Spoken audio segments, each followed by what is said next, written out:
A ONU acaba de declarar guerra contra as criptomoedas.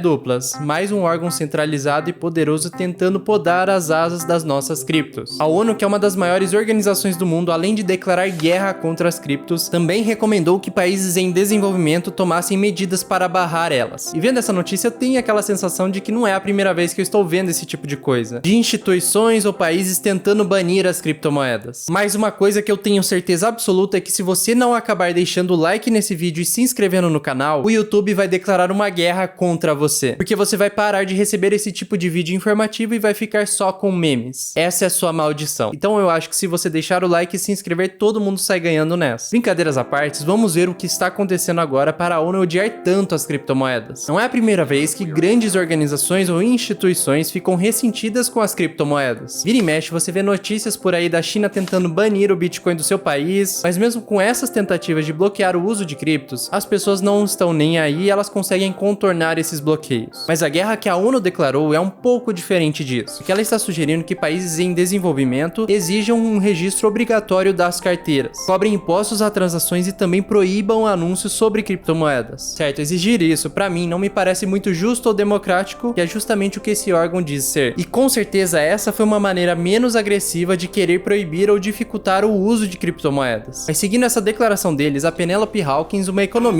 abordou que não é sobre aprovar ou desaprovar as criptomoedas, mas sim mostrar que existe um risco social embutido nesse tipo de ativo. E olha só, logo depois, a organização ainda declarou que as criptomoedas podem ameaçar a estabilidade financeira de países em desenvolvimento, podendo gerar todo um caos na economia. E eles até mesmo apresentaram ideias de como banir as instituições financeiras que oferecem serviços relacionados a criptomoedas para os seus clientes. Podem ser exchanges, corretoras, bancos ou qualquer outro serviço relacionado. Olha só que absurdo. Resumindo essa grande guerra que a ONU criou contra as criptomoedas. Ela quer fazer com que os governos dificultem o crescimento desse tipo de ativo, deixando elas menos atrativas para você querer comprar. Eles estão tentando manipular o mercado como se fosse o Elon Musk, só que numa versão beta. É muito Elon Musk. Essa declaração, apesar de ser um pouco sensacionalista, está tendo maior adoção por algumas pessoas e dando mais força para o argumento de banir criptomoedas. Isso porque hoje temos muitas pessoas comprando criptomoedas de cachorro ou outras porcarias. Além disso, hoje qualquer um consegue colocar um dinheiro em cripto. No passado não era bem assim. Você tinha que criar uma conta fora do país, que era extremamente difícil, entrar em alguns sites suspeitos e também saber outra língua. Fora a desconfiança que era comprar uma criptomoeda, parecia ser só mais uma moeda digital de algum joguinho. Mas agora não, qualquer um consegue investir em cripto. A facilidade de abrir uma conta em uma exchange ou até mesmo os bancos que já oferecem serviços de criptomoedas, junto com informações já mastigadas aqui em canais do YouTube como esse daqui, ajudam muito nesse aumento da adoção. Eu acho isso extremamente positivo, mas quando ela começa a incomodar e ameaçar poderes centralizados ou governos, eles tentam tesourar ou bloquear as criptomoedas, dizendo que elas são perigosas para você. Além dessas moedas memes e maior adoção, também tivemos corretoras quebrando e empresas sumindo com o dinheiro dos clientes. E tudo isso levantou o debate sobre a regulamentação do Bitcoin e das outras criptomoedas. Aqui no Brasil, a regulamentação das criptomoedas já é um assunto que vem sendo discutido e debatido por alguns estados brasileiros. Na teoria, até houve um projeto no passado que queria regulamentar as exchanges de criptomoedas, para que elas fossem mais seguras de se investir, e que não tenha como uma criança de 12 anos criar uma conta, pegar o dinheiro dos pais e comprar moedas de cachorro. Então, no fim, o órgão que faria toda essa regulamentação do sistema cripto seria o Banco Central, a fim de conter essas fraudes bilionárias de empresas que estão dentro do mercado cripto. Eu sei que isso é um problema porque já vimos diversas empresas fazendo isso, existem casos de pessoas fugindo com os bitcoins e agora, mais recentemente, tivemos a Celsius que bloqueou o saque de todos os clientes. Então talvez por um lado seja ruim porque vamos perder a descentralização,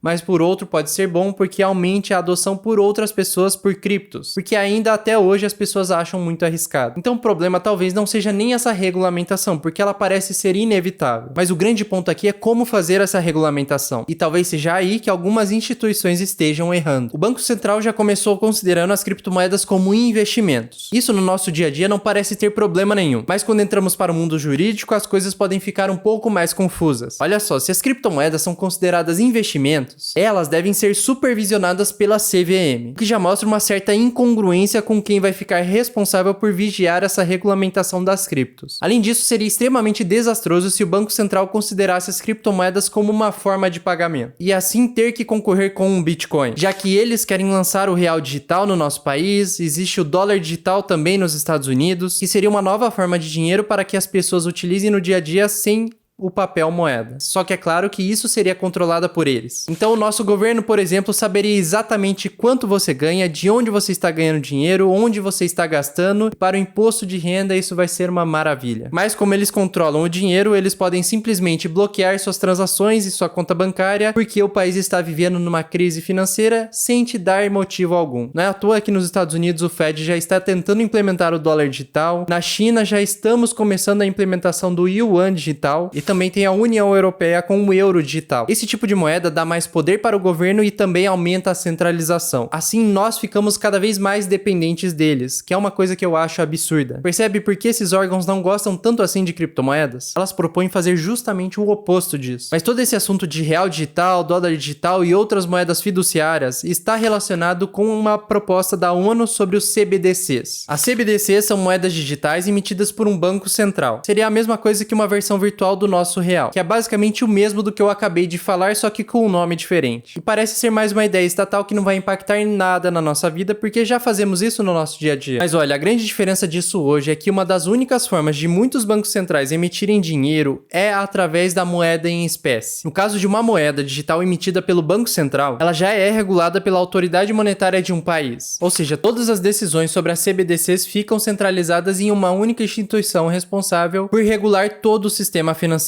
Agora, se você não é muito fã, assim como eu, de existir uma moeda fiduciária controlada por apenas uma instituição, eu ficaria longe dessas CBDCs. Não tem jeito, esses órgãos querem controlar o que você faz com seu dinheiro. Por outro lado, essa pode ser a solução para quem deseja comprar um dólar digital, por exemplo, e que seja emitido e regulamentado por um governo. Então, teoricamente, esse dólar sempre vai valer $1, diferente do que ocorreu com muitas stablecoins do mercado cripto, que eram para valer $1, só que acabaram perdendo a sua paridade. Assim, você não precisaria ficar se preocupando se a stablecoin tem ou não uma reserva de dólares equivalente. Bastaria trocar o real digital pelo dólar digital. Já estaria bonitinho, todo regulamentado, e você receberia esse dinheiro sem preocupação. Para você que está vendo a crise das stablecoins ocorrendo agora, com muitas perdendo seu valor, algumas chegando a zero, que foi o caso da própria UST, que era para uma UST valer $1, ela perdeu essa paridade e poucos dias depois morreu. Então imagina ficar dependendo desse tipo de moeda que você não pode confiar muito. Essas moedas digitais fiduciárias podem ser uma solução para isso mais segura e que você pode confiar mais. Mas aí eu te pergunto, até que ponto um governo controlando tudo isso é seguro para nós? Comenta aqui o que você acha disso, que eu quero saber. Mas essa crise das stables levantou novamente o assunto sobre regulamentação das criptomoedas. Qual é a metodologia que essas empresas que emitem esse tipo de moeda está utilizando para manter a paridade estável? Será que essa pode ser uma forma descarada deles conseguirem nosso dinheiro sem ter a equivalência em seu caixa? Enfim, todo esse drama que estamos vivendo hoje sobre a regulamentação de criptomoedas, ONU querendo declarar guerra e outros países também, é resultado da crescente adoção de criptos ao redor do mundo. Então tudo isso é natural porque elas incomodam bastante esses poderes centralizados. Bitcoin, por exemplo, tem quase todas as melhores características de uma moeda digital. Porém, o único problema dele é a sua alta volatilidade. Imagina só um tiozinho da feira tentando tabelar o preço do seu pastel com Bitcoin. Em um dia o Bitcoin está custando R$100 mil, no outro dia está custando 120, 130 mil. Como é que ele vai fazer isso? Se existe o real e ele funciona, ele simplesmente não vai utilizar o Bitcoin na sua venda. Então, na verdade, ao invés de uma forma de pagamento, o Bitcoin está se consolidando como uma maneira de reserva de valor. Porque também quem tem Bitcoins não quer gastar eles em qualquer coisa. As pessoas geralmente querem segurar para pegar uma possível valorização de um prazo maior, ou tentar alguma especulação. Eu entendo que a falta de regulamentação pode gerar muitos golpes, fraudes e pessoas perdendo dinheiro, mas declarar guerra e impedir totalmente o amadurecimento desse sistema financeiro, com certeza não é a melhor solução. Na verdade, a ONU deveria estar tentando pensar em uma forma de implementar criptomoedas em sua organização e não ir contra elas. A Crypto.com é uma instituição financeira que oferece cartões de débito com diversos benefícios, como 100% de cashback no Spotify, Netflix, Amazon Prime, entre outros serviços. Além, é claro, de permitir com que você use suas criptomoedas no dia a dia com estes cartões e poder receber cashback em todas as suas compras. Também existem outros serviços como comprar ou vender criptomoedas e a possibilidade de colocá-las para lhe dar uma renda passiva. Tem um link na descrição mostrando como você pode ganhar $25 em CRO fazendo fazendo o seu cadastro. Olha, lembra de deixar aqui embaixo a sua opinião sobre esse assunto e me siga nas outras redes sociais. Eu tenho Instagram e também TikTok. Eu desejo um ótimo resto de dia pra você, é isso aí, valeu e fui. Tchau!